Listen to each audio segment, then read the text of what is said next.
warahmatullahi wabarakatuh. Waalaikumsalam warahmatullahi wabarakatuh. Alhamdulillahi wahda, sadaqa wa'da, wa nasara abda, wassalatu wassalam ala sayyidina Muhammad la nabiyya ba'da, amma ba'd.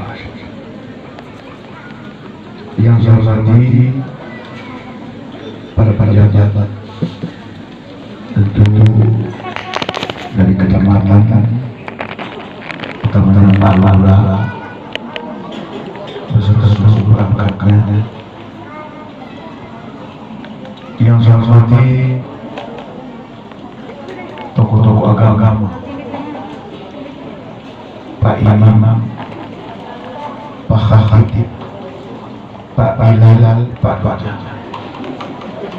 guru pengaji, para ustaz, para haji, sampai seluruh pro ada semua yang di sini. Kita musyawarah sama seluruh kita. Mudah-mudahan dengan kumpulan ini kita dilindungi oleh Allah. Utamanya keluarga yang ditinggalkan oleh almarhumah. Jamaah sekalian, mengawali ceramah, tentu saya mengajak kita untuk bersyukur kepada Allah. Kamai kita bersyukur. Bersyukur ini sebenarnya tidak berat. Yang berat itu hati kita natagara. Malanda. Kecuali ucap alhamdulillah. Tidak berat. Tapi ringan kalau kita ikhlas. Yang kedua, kita berselawat. Allahumma sholli wa sallim alaihi. Selawat ini ditujukan kepada pribadi Nabi. Ketika kita mendengar namanya disebut orang, atau ketika kita membaca buku ada namanya, itu ada SAW, sallallahu alaihi wasallam. Baik keluarga dan sahabatnya sekalian. Makanya di mana-mana saya bilang, ayo kita berselawat, naik ojek dan pesawat, supaya hidup sehat terawat, aman damai tidak gawat, banyak berdoa dan berkhalawat. Jangan coba-coba konsumsi narkoba, sabu-sabu dikejar polisi dengan kawat.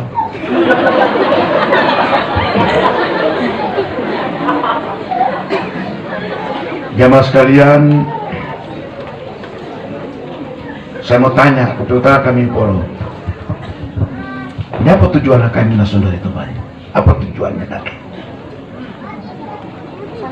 Paling tidak jawabannya kita jawab sendiri masing-masing. Pertama, mengenang kepergian almarhumah sebagai guru. Ini anak-anak murid ini. Pasti mereka menangis, membayangkan guru yang tadinya sering di depan, sering berbicara, tertawa, semua. Pokoknya dalam aspek kehidupan guru itu meninggalkan kesan. Makanya nih biasa sering saya sampaikan, penyebab orang menangis itu karena kesan. Apalagi mungkin saat dan detik-detik ini, hampir 4 bulan ini, antara murid yang guru kurang ketemu, hanya melalui line online,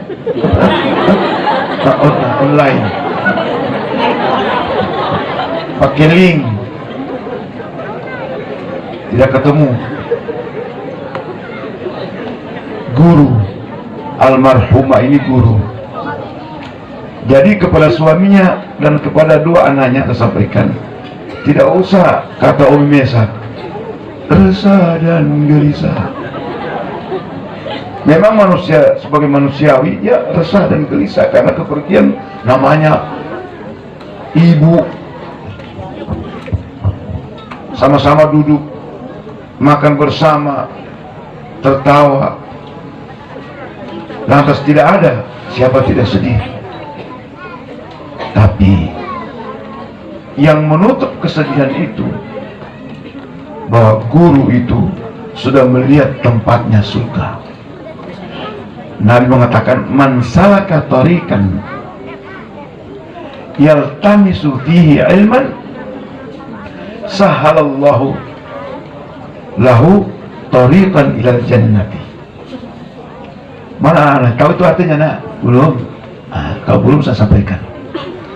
Barang siapa, jangan dibalik, siapa barang yang selalu menuntun, memberi jalan kepada orang lain, tentu jalan kebaikan, utamanya ilmu pengetahuan yang membuahkan akhlak dan amal, dengan mengharap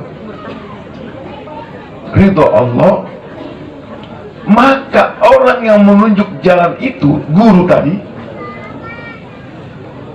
akan diberikan kepadanya pilar jalan menuju surga. Romo, yakin saja itu. Kemudian hadis yang lain juga mengatakan, idza mata ibnu adama inqata'a amaluhu. Ada nama temo makumpui Adam, tahu makumpu? Cucu, termasuk saya ini cucu Nabi Adam, cicit semua. Kalau sudah isdat, nama temu almarhumah ini, maka akses amalan yang dilakukan itu sudah berhenti, sudah stop, terputus. Maksud di sini bahwa dia ini tidak bisa lagi berdiri untuk sholat seperti yang dilakukan oleh orang-orang hidup. Tidak bisa lagi, sudah putus. Diakibatkan jasmani dan rohaninya itu sudah pisah. Berarti dia tidak bisa lagi berdiri untuk sholat, tidak bisa lagi berjalan. Kita lihat inqata'a amaluhu, putus amalnya, artinya dia mengamalkan tidak bisa lagi. Nabi mengatakan illa min salatin, kecuali 3 yang masih punya jalan menuju dan berhubungan dengan dia. Anak-anak muda, ya kan? Sudah putus toh, kecuali 3. Nah, yang 3 ini harus kita rebut semasa kita hidup, supaya ketika kita pensiun mengalir terus, dapat bagian. Ketika lansia, sama yang pegawai ini kalau sudah pensiun lansia dapat terus. Begitu juga di almarhumah, sudah meninggal dunia tapi ada lagi asetnya 3. Yang pertama, sedekatin jariyatin, sedekah yang mengalir. Waktu dia masih hidup pernah memberi bantuan untuk masjid, 1 sak semen, 1 lembar seng, lalu masjid itu diamalkan oleh orang-orang, maka penyebab dia sehingga itu gunung bisa berdiri, mengalir sama dia, dia punya fahala, fahala mengalir. Itu yang pertama. Makanya mari kita bersedekah supaya hidup mendapat berkah, turun berkah, dibalas Allah tanpa diterka. Insya Allah semua ini naik haji ke Mekah. Siapa tidak beramin? No. Jadi ayo kita banyak bersedekah. Jadi hadis ini motivasi buat kita. Kalau kita tidak bersedekah, atau kita kayak nasedekah, itu yang pertama. Yang kedua,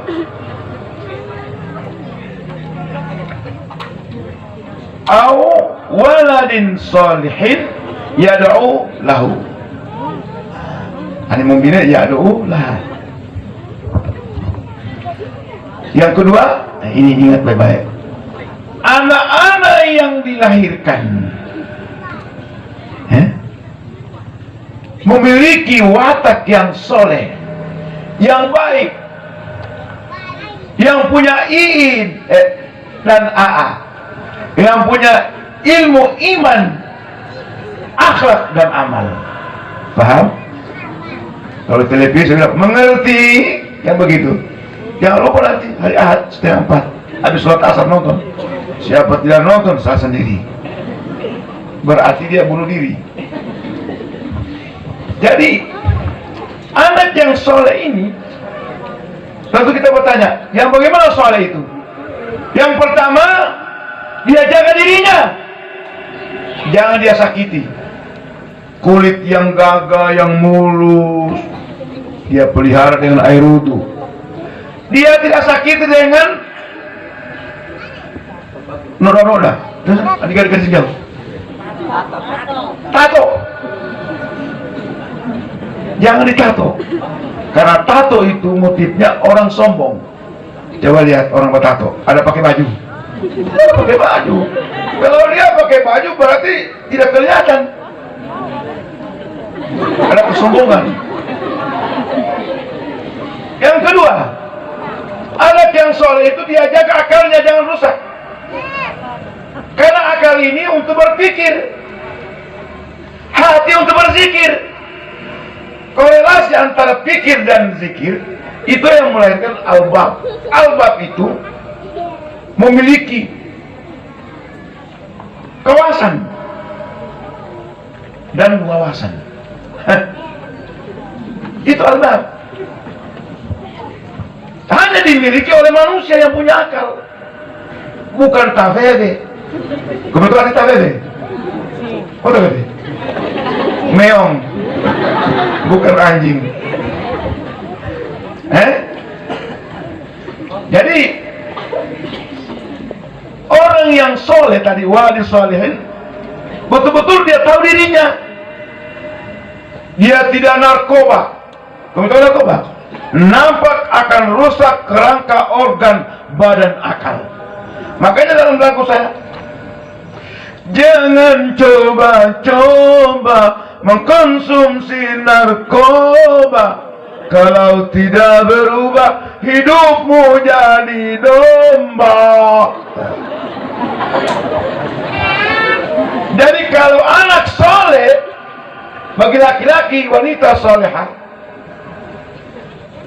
insya Allah, kalau dia soleh dan solehah, insya Allah orang tua arwahnya senang karena mendoakan, diterima doanya. Cuma ini hadir secara umum siapapun anak itu,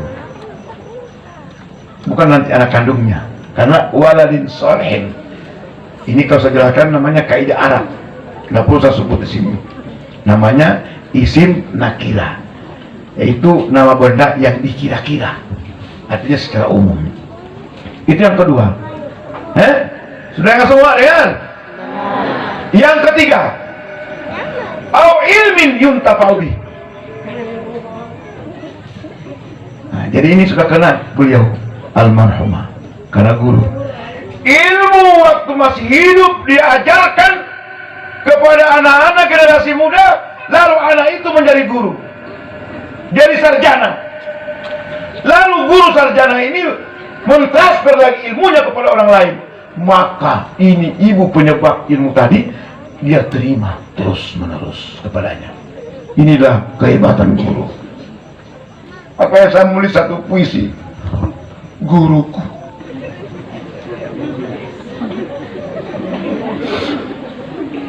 Andaikan ku tahu engkau saat ini, aku mencari di sana sini, dari sore malam sampai dini.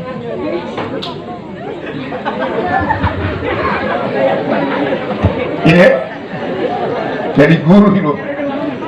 Saya waktu tesis saya S2 di Makassar, Jadi semua guru itu sampai kapital, semua huruf kapital, GURU itu guru semua, guru besar. Di mana saya? Kenapa saudara menyalahi tulisan ini tesis di UIN di Makassar? Tidak boleh itu guru dikasih. Bilang dalam hati saya bahwa guru segala-galanya. Maaf, Syekh, para profesor tidak akan jadi profesor kalau tidak ada guru. Tepuk tangan penonton, karena guru melahirkan profesor. Alhamdulillah. Akhirnya kom darat bos, kom laut.